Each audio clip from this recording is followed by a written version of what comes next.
Good morning, everybody. Hello, hello, hello. Welcome to the Morning Toast.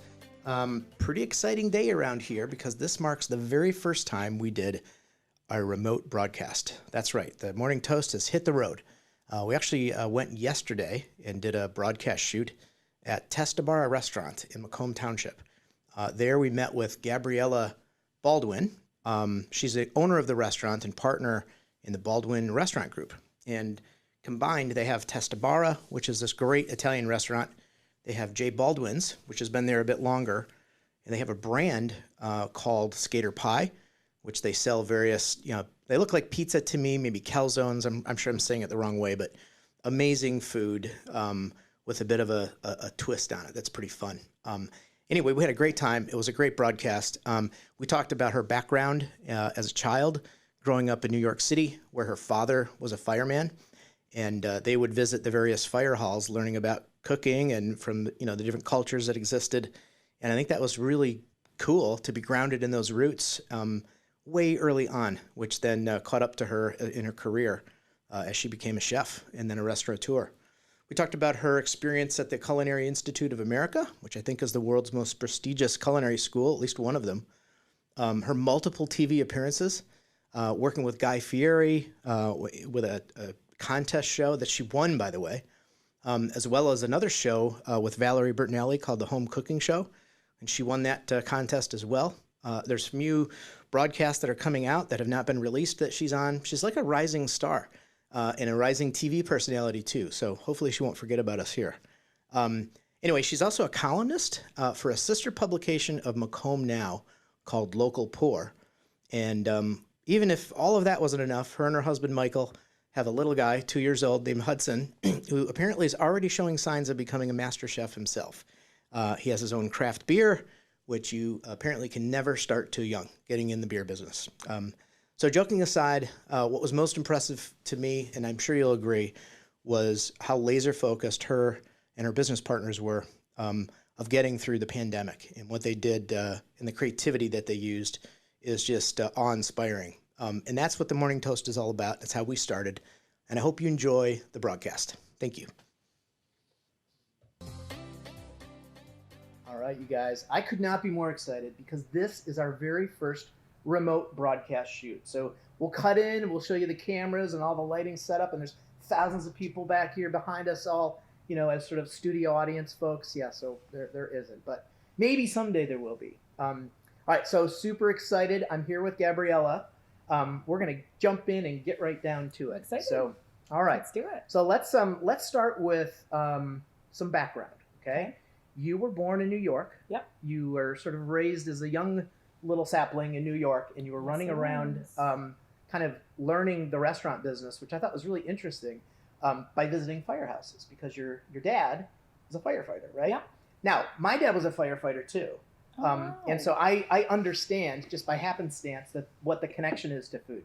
Tell us what the connection is to food and firefighting. Well, the firehouse was my my babysitter. My father had multiple tours and multiple houses around the city, and I would go on tours with him. I'm sure that's much less allowed now, but in the 90s, it was the 90s, so we could do whatever we want. The kitchen is very much the heart of the firehouse. It's where everybody gets to decompress. It's where everybody gets to meet and break each other's chops.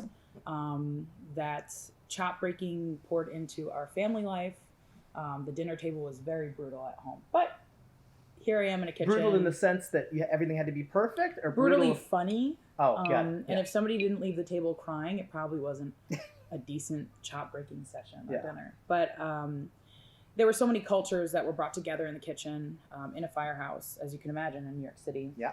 And you'd see this guy's favorite Hungarian dish that he had from his grandmother that was passed down, or this guy's Italian dish. And we'd jump on the rig and go to Arthur Avenue, or your local grocery store, pick out all the ingredients and throw down in the kitchen. So although I'm the first person to be crazy enough to take it professional in my family, I was very much surrounded by that cultural experience. Yep, that makes a lot of sense. I remember talking to my dad about it, and he's like, you're there for 3 days. You live at the fire hall. You sleep there, you wake up there, and everybody sort of becomes, the thing you do is you eat and you cook Yeah. And they bring their, their whatever recipes in and sort of become really good at it. So as you're sort of running around the city and learning all of the different styles of food at the firehouses, and you're meeting new people, you're thinking maybe down the road this might be something I could get into. I knew it was something I loved. I never realized I could, honestly, because I'd never seen anybody in my family do that. And how young were you at this point when you're sort of... I started at about 4. Okay. And I started in the kitchen at the same time with my grandfather, who owned the building that we lived in as a child, and my grandparents. I have a Puerto Rican background. Every Christmas we would make pastelillos, and I still have my great-grandmother's caldero. And it was kind of like a rite of passage. When you were old enough, you got invited to kind of touch the dough, and you just got a little nod from the great grandmother. You're like, oh, shit. You realize what a big moment that is. Yeah, you're like, I can't screw this up. And I didn't, thank God. Someday, Gabriella, you're going to get an invite to come back and learn that you can touch the dough. Not today. Not today, exactly. So now I make them every Christmas, but that's very cool. Yeah. So as you're getting older, and you're realizing at some point I'm going to have to go out there into the world. What some of the interesting, pieces that you provided in the little background bio was that you would go out and do things, experiment with things, and then in between you'd always end up in a restaurant or end up in a coffee shop, and maybe just for as you put it, bar money or spending, whatever loose spending change. That was always your sort of go-to. Tell us about that as you're sort of thinking about your career early on. And you're experimenting with different things. You were not initially going to go out to become a restaurateur. No. You wanted broadcast journalism. Yes. And tell us about that. Yeah, so I didn't initially go for culinary. It was always an odd job that I kind of did for myself, but I knew it was fast cash. Yep. And I come from a football family, so at home we would watch football every Sunday, and I'd see some of these broadcasters. And at a young age, I started seeing more and more women broadcasters on the sidelines, interviewing the players and whatnot. And that really inspired me, and I just was sure that's what I wanted to do. Yeah. So I went to CW Post, Long Island University, initially as a mass comm major for broadcast journalism. And I loved it, but something was missing, and I couldn't figure it out. And now I look back, and I applaud myself at such a young age to recognize that and say, I'm going to drop out. I'm sure my parents didn't at the time, but... Yeah. So I dropped out, and I actually worked at a dive bar in the Bronx, like a really divey dive bar. So if they were happy that you dropped out of school, they were just as happy to find out that you decided to, continue on. As happy as any parent would be. But when you know, right? I mean, or when you know that that's not what you want to do. I was making fast cash. That was great. I was spending it as fast as I was making it, even though I said I was going to save it. Big partier. Now I kind of made it a profession. Anyway, I, knew what I did my whole life for myself, and that was cooking or concocting or creating. And I went to my dad and I said, I want to pursue culinary as a career, and I want to go to the best culinary school in the world. Very cool. Gulp. As a parent. All right. So you decide... This is the big moment now. Yeah. You decide, I want to go to the world's best culinary school, which is called... The Culinary Institute of America. So is that a cha-ching moment? I mean, this is very expensive. This is like the premier place to go. Yes. And so your parents had to be like happy that you jumping back into something that resembles more like a career, and it kind of worked out, which we'll get to, but this is a big moment. It's a huge moment, and... my father, and in the generation, my mother and father, my mom was always down. She was a down-ass bitch. Like, whatever I said, she was like, I trust her. Down in a good way. She's got it. Down with it. Yeah, she was down with it. She's got it. But I'm sure she had her worries too, but she didn't let them show. My dad is a little more realistic, I guess, in that sense. And he was like, are you sure this is big? Like, I will support you, but this is a huge decision. And I said, yeah, Dad. We went on the tour, and I just said, I just feel like this is where I belong. Yep. Signed the papers, ate a Subway sandwich on the way home, signed the papers, and... Best thing to do. Seal it with a sub. Yeah. All good. Again, big moment. You met somebody special at the Institute. Did. Who would that be? So I met my husband, my boyfriend and ex-boyfriend and now husband. / baby daddy. Yeah, we met at culinary school. He was already halfway in. He was one of the youngest people to have ever enrolled. And he actually followed in his father's footsteps in that sense because his father in the 80s was the youngest person to having ever graduated. Oh. Who had ever graduated. Went to the same school? Yeah. Okay, very good. And I remember on our first date, we met. There was like a lot of partying involved and good stuff. Orange blow up couch. That's another episode. But I remember me getting out of his car, and he goes into his glove compartment frantically, and he pulls out a promo card for J. Baldwin's, and he goes, "If you're ever in Michigan," and I go, "Yeah, like I'll ever be in Michigan. Someday you will need Here something. Reach out to me. Yeah, I will take care of you." Here I am. So, all right. So you guys meet. You're in school. At some point, I think you left. I did. And you had some externships. Tell us about those. So externship is a part of the curriculum. Everybody has to do it.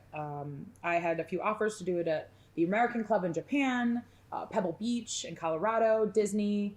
Disney was not my favorite because you have a curfew, and I'm not a curfew kind of girl, as you can already tell. But I decided to go to the Omega Institute, and that was in the foothills of Rhinebeck. So you didn't leave the school. This was part of the school. Yeah, and you could go all around the world. Oh, very cool. Yeah. Okay. I went with my best friend at the time, Sam, and the head chef there invited us on as the new culinary talent to incorporate a pescatarian diet into what used to be just raw vegan and vegetarian. This was a huge, pretty much commune. It was a self-sustainable community. We showered in the freezing cold in like these huts in March in New York. We had our own watershed, and it was an institute for holistic living. And yoga. Wellness and wholeness, right? It was amazing. It was absolutely amazing. Cool. So you were there. You did that. You had a second externship. Which one was that? Yeah, so I really loved Omega, and it changed my life, and it has forever put me on a journey that I feel like is higher than myself, and taught me a lot about myself at a young age. But I realized that in order to survive in this industry, I had to refine my skill, learn more about the business as a whole, and take on the more professional side of it. Yep. Because essentially it was like we were all just a bunch of hippies cooking for 600 people a meal and doing yoga. And it sounds like one was sort of realistic, the second one, and the other one was more holistic, right? Yeah. So what spiritual and holistic. Yeah. You had that experience, but the other one was, okay, now we're going to learn about how this business works. Yes. And how it operates. Absolutely. And I went into this not only wanting to be a chef, I always wanted to be a restaurateur. I always wanted to be a part of every piece of the business. Yep. So I went to the Cavalier Golf and Yacht Club in Virginia Beach, broke up with my boyfriend, and went a-packing and got the job. I then made the poor decision of moving in with an ex-boyfriend because he lived there, and I was like, oh, that's a place to stay. And then I got, I moved up really quickly in the ranks in that kitchen, moved up on the line quickly. I needed to make more money. So I did serving, I did catering. I was a golf cart girl. I was the only person in the company that worked multiple areas. I mean, they even let me in on the beverage directors meetings with sommeliers and the wine purveyors, just because on my off days, because I wanted to learn. Probably perfect experience for, as you look back now. Oh, it yeah. had to be a big deal. Amazing. But, I didn't have a place to live, so I lived in my car for 2 days. But, you're only in there for like an hour because you're partying until 2 a.m. and then going to work at 6. Right. But I found a girl who needed a roommate in the kitchen, and I lived with her, and I pretended to be a consultant. And I searched for the next biggest opportunity. So I'm always curious. Bring your knives is actually a thing. You physically bring your knives. I thought it was like an acronym for, you don't really bring knives. It means you're going to go cook somewhere. But you have a kit of knives that you, in case of an emergency and you're going somewhere. You never know when you need an 11-inch chef knife. You know what I mean? Like, or a tournay knife that looks like a little fisherman's hook. You just never know. So you bring them. Check your bag, of course. It's fun going through the security checkpoint. I'm bringing my knives. I might cook. Yeah. So you bring your knives home here. Yes. And I worked many events, just in service. I actually worked for a day with my husband on his last day at Macarene's, the marina. Yeah. And we just kind of kept busy and made some money to have fun and So it's just get a bag of weed and a bottle of beer. And it's just so funny that in between everything, the cooking was just like always there. Like no matter Yeah. what was going on, I could just cook for a little while. I can, be involved with a coffee shop or something Yeah. like that, and just that was always just a go-to. Yeah. All right. So then tell us what happens next. You're sort of coming back home. You're back with your boyfriend. Things are getting more serious. Yep. We both decided to give it a shot with just each other, right? All the other boyfriends and girlfriends were gone. And we moved in with each other. We actually lived in the Roosevelt's old help quarters. Yep. And where they kept their horses, right across from Roosevelt Mansion. Wow. Yeah, Hyde Park is just really historical and beautiful and Yep. romantic, clearly. But then we graduated. We came here. I got a job. Well, I got some job offers. American Club gave me a job offer. Pebble Beach, again, the same places that I was going to commit to for externship. Yep. We worked for On the Mark, this elite events company in New York, and they offered me a position as well. But I said, I know where home is, and I like this guy, and I really like the company that his family runs, and Yep. I want to give it a try. I think I can grow here. Yep. So that ultimately is the Baldwin Family Restaurant Group, right? Yeah. Or did it become that group later? So it was. Yeah. At the time, it was what? Baldwin? J. Baldwin? No. It was just Jay Baldwin. J. Baldwin's. Okay, Yep. got it. And we decided to grow the company, and his parents were down to grow the company. A year before Testabara opened, his brother joined. We found this great location with a great landlord, and the rest is history here. So you became. This is when sort of the birth of the whole group took place. This was the birth of Baldwin This is Restaurant the Group. family is now together. It's Baldwin Restaurant Group. You have Yeah. J. Baldwin's. You have Testabara, which is where we're at now. Yes. You also have a catering business that's fairly significant, and forgive me, I might be missing one more thing. Skater pie. Skater pie. Okay, Yep. got it. And I heard a lot about that too. Yes. Tell us about. So I have the group, and then one more thing coming. Can you talk about that yet, or is it too new? I can just say that our friends in Rochester Hills might be surprised with a nice place to eat. The Baldwin Family Restaurant Group is growing. Yes. So always. very exciting. So can't wait to hear more about that. Tell us about Skater Pie. What's the Skater Pie? And tell us about the name. Yeah, Skater Pie it's really a passion project. My husband is a great skater. I am a decent skater. We both have a love for skateboarding though, and we always shared that along with cooking. We were always skating, cooking, and partying. Like that was Mike and Gab. Now I say was because now we have a child, so all of that is a little skewed down minus the cooking. But it's really about artisan flatbreads and international street food. And we serve the flatbreads on skateboards. We actually do that for our brunch. Yeah. All of our brunch pizzas are on skateboards. And we did pop-ups in Detroit at Checker Bar, and we did some in Rust Belt Market. And we kind of, any event that is off the brand here, we Yep. consider it a Skater Pie event because it's not just a brand, it's a feeling, it's a vibe, it's a lifestyle. You'll see skateboards on our walls, and that'll be incorporated in the fabric of any concept that we open. That really. is very cool. I love Mhm. that. And so you guys just you created Skater Pie as a way to bring everything together. Yeah, I mean, we created it initially thinking we were going to get a food truck. That's actually what I intended on using my winnings from Guys Grocery Games for. The market just changed, and Testabara became really demanding. In a good way, right? You want your restaurant to become really demanding Yep. because of influx in business. And we just decided it's just who we are, and it'll be a part of our brand no matter what we do. Very cool. Yeah. So we've got the restaurant group. Tell us what happened. Food Network called, and then this Yes. whole new sort of fun took place in your life, where you've been on TV now multiple times. You've got I think 3 episodes that are out and released. One that's not published yet. It's Yep. not on the air yet. And then another project in the works that you're going to be leaving for here shortly. Yes. Tell us about those and what that was all about. Well, I got a call from California, and with all these spam calls, you think, I don't know. And I just decided to pick it up because I never pick up my phone if I don't, you can talk to my voicemail and I could see what I need. And they're like, hey, blah, blah, blah, the producers of Food Network. And I like my heart dropped. I always watched Food Network growing up. That was part of my culinary journey. I remember when Emeril Lagasse created BAM. Like, I remember the exact episode, and I had this like Jimmy Neutron brain blast of an epiphany. Yeah. And I think that was part of the beginning of my journey. Right. And so the minute they called me, I just said, "How did you find me?" And they said, "Through publications." We've been as a company, and me and my husband especially, in Macomb Now, Our Magazine. You've been on TV locally a number of times. A lot of the times in the news. And I just said, fuck yeah, and I went to California. And there you go. So they bring you on. Tell us about the show. It was a contest, right?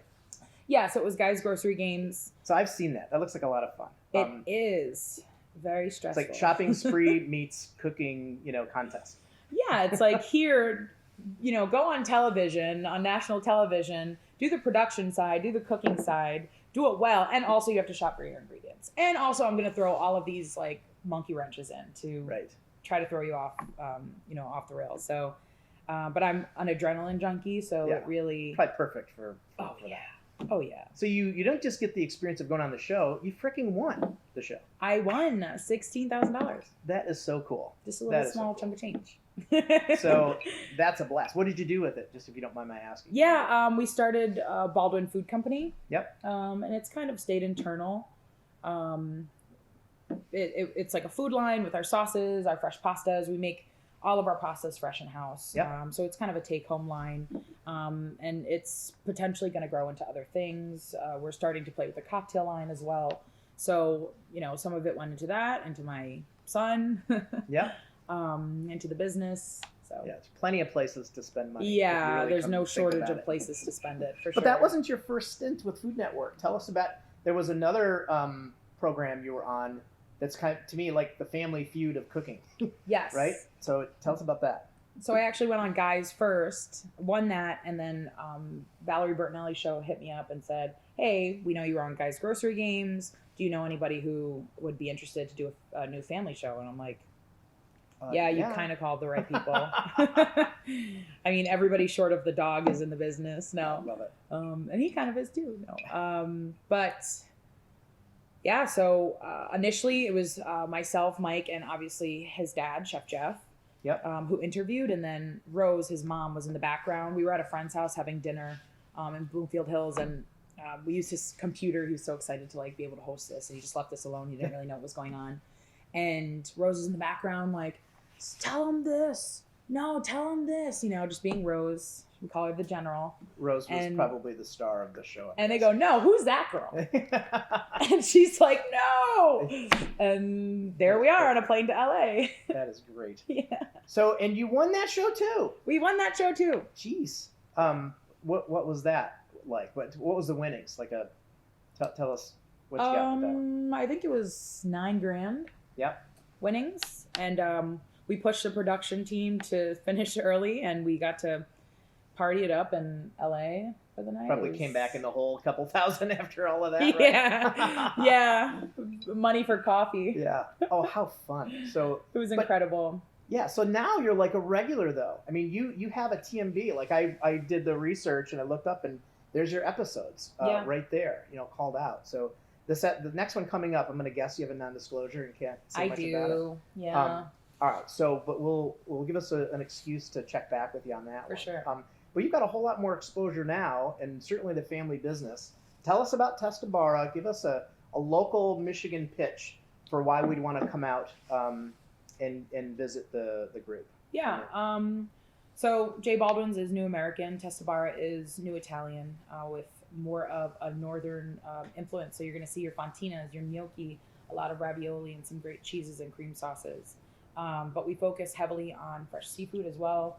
My husband is an incredible dough master. He just competed in Vegas at the Pizza Expo, and he got 10 out of 100 in an international competition. So very proud of him on that.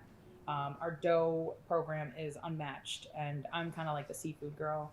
I like to cut seafood. I like to cut meats, so I do that fresh almost every day. And we are a scratch kitchen. You can come here on a Tuesday with your family, or you can come here on a Saturday night for an anniversary or an important event. And that's important to us, and that's going to be congruent throughout all of our brands. So I want to talk about what life is like now. I shudder to say post-pandemic because I don't know where we are in terms of where we are with the pandemic. I don't know if we're quite post yet. I agree. But we're at a place through the pandemic where we can come back and we do a lot of dining out, and this looks like a fun place to be. But rewind, take us back to when the pandemic first started. What that must have been like. I mean, so I live on the west side, right? Need more alcohol. You need a shot in there. I mean, coffee. Coffee, a special coffee. You want to try? That's too special for me. So when the pandemic first started, the sad thing is there's some places that my wife and I would visit frequently that I remember as a child that have been around that long that closed up, that just couldn't make it. What was that like when it started? And tell us what kind of, how scary that must have been. You've got your entire life kind of operating in this family business for everyone. Yeah. What was that like, and what was the evolution through the pandemic like for you guys? So in the start of the pandemic, during the shutdown, I was about 2.5 weeks postpartum, and I just remembered from a cesarean, I remember holding my belly and just looking at the TV, the NBA just shut down. And that's kind of when I think everybody knew, or everybody thought it, like, this is real. For some reason, that was the gauge. Yep. And it was surreal. I envisioned losing everything. Yeah. All of us in that moment. So I saw my husband so tired because we had just had a baby. He had been working overtime to compensate for both of us. Right. And I said, honey, you lie down. I'm going to go in. And I just suited up and I went in. We made a plan. You obviously had to shut the restaurant down for I'd imagine quite a while, right? And did you shift to another sort of business model short term? Yes. So that day I went in, we heard news that restaurants were going to have to shut down by like that night or the next morning or something. Yep. So I instructed all of our busboys and everybody to take all of the plates off, put to-go boxes up in place of all of our plates, do a staging area in the catering room, and we were going to be a full service to-go business. Yep. We were going to fight it out. Right. I mean, really, what choice did you have at that Zero. point, right? But you were on it. Like next day, you jumped right in, and you just took the bull by the horns, and that was that. Yeah. So did that? That obviously didn't supplant everything that you had going, but you were able to pick things up and at least keep it going, right? Yeah, and our goal was obviously to keep the lights on, but it was also to keep as many of our staff members employed as possible. Right. We knew that we weren't the only ones who felt like they were going to lose everything. Sure. Our employees rely on us. We have 160 employees between two restaurants. So in the beginning, the upper management had to work overtime to be able to kickstart that revenue process and gain enough traction to be able to facilitate more and more staff members as quickly as possible. So I'd say for the family, that was our first vision. Right. Mm-hmm. That had to be just crazy to get through. You think of all the processes that need to change, all the basically everything you do is new, and you're doing it overnight. So it's a brand new business. I can't imagine. This is my favorite part, by the way, of the morning toast, because that's what we started for, was to talk through ourselves what life was going to be like and just sort of talk through it. But so anyway, you have this new setup, a whole new process. You're trying to determine how you're going to keep as many people attached to the group as possible. Tell us when you started realizing, hey, we've got this. We're gonna make it. When did that sort of sink in? I never had a thought in my mind that we would fail because I just didn't think that was an option. So I'd say from the beginning, I from that moment that I felt sorry for myself, for us, for 1 second, I think we're all like, okay, we had our hour to feel sorry for ourselves. Now we need to Kim Kardashian this shit and get that ass up and work. Because it really doesn't do any good, does it? No matter what it doesn't. If you just don't even go there, it's not in your headspace, and we're just going to do it, and that's that. My father always said, if you don't put failure as an option on the table, it's not an option on the table. Yep. Right? I love it. I love it. So Very cool. So you go through this. We're now to the stage we are today in the pandemic, where masks are gone. There's a couple of variants out there.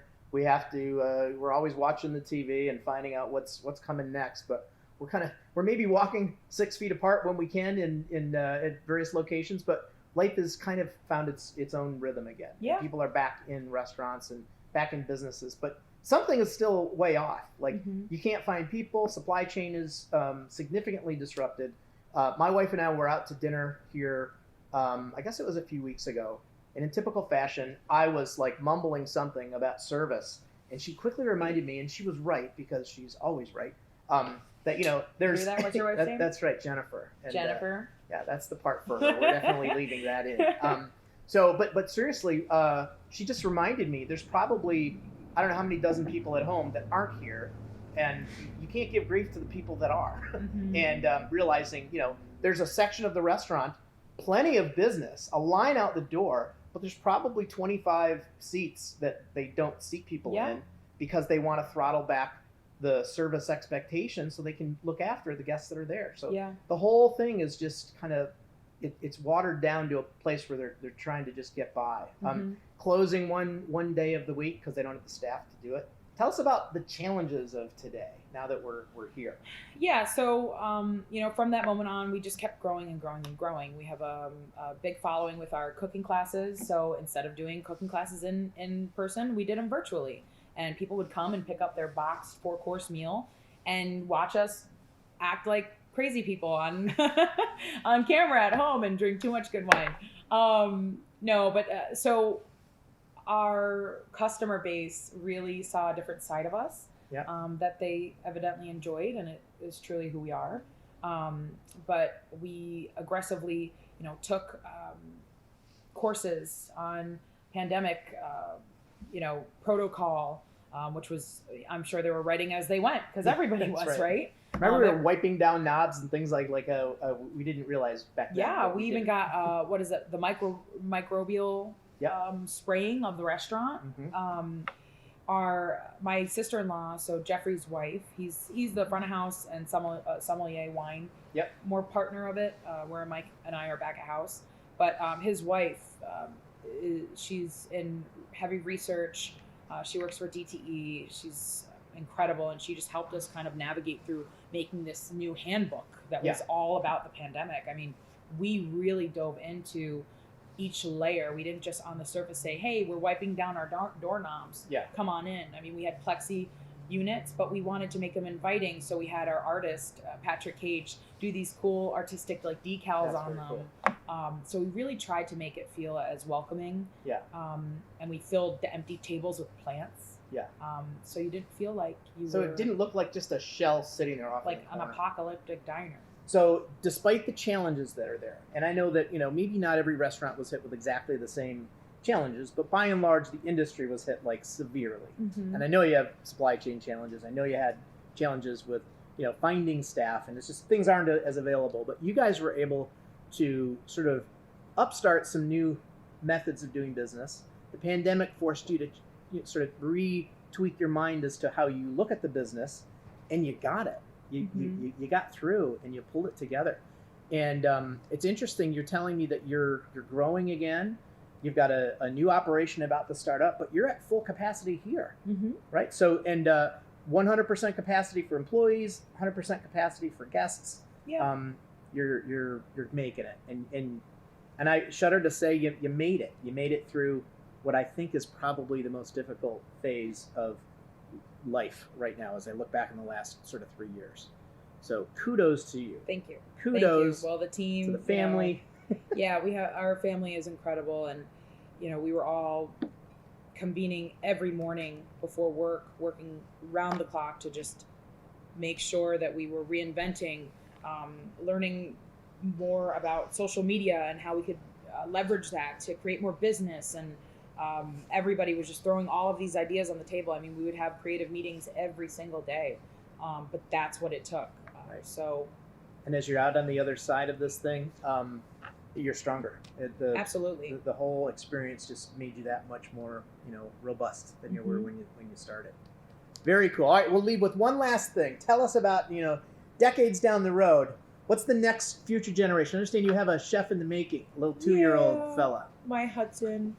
He actually has a beer here. It's called Hudson Pilsner. It's by Griffin Claw.